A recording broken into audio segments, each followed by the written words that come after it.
Refugee Mother and Child, written by Chinua Achebe.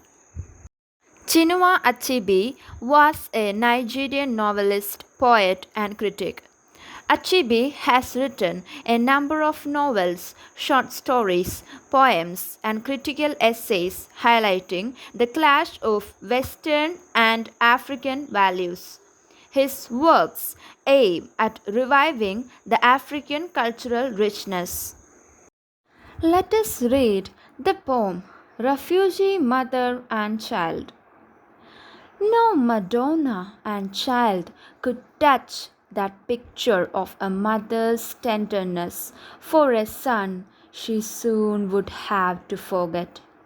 The air was heavy with odors of diarrhea, of unwashed children with washed out ribs and dried up bottoms, struggling in labored steps behind blown empty bellies. Most mothers there had long ceased to care, but not this one.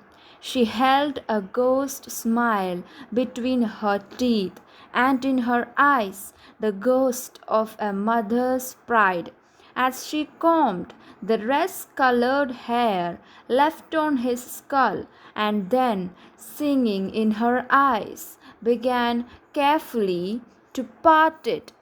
In another life, this would have been a little daily act of no consequence before his breakfast and school. Now she did it like putting flowers on a tiny grave. Refugee Mother and Child is a poem that shows the pathetic condition of the Biafran refugee camps. Here in the poem, the refugee mother holding her dying son in her arms is compared to Virgin Mary holding Jesus Christ in her arms. The poet is pointing that none of the renowned depictions of tenderness could come close to the tenderness of such a scene of pathos and heartbreaks.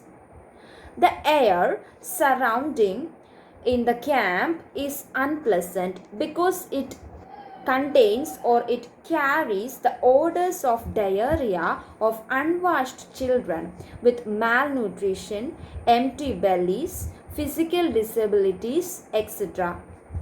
Most mothers of this refugee camp had stopped carrying their children because they knew that their children will die soon. But one of those mothers still cares her son in the hope that he will survive.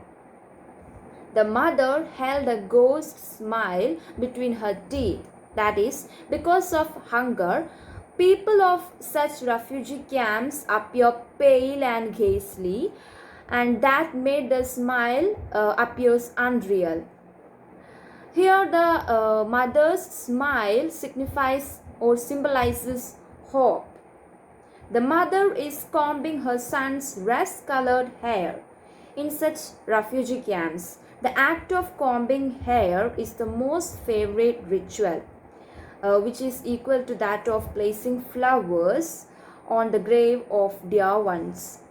Also, this act shows the mother's helplessness and her son's approaching death.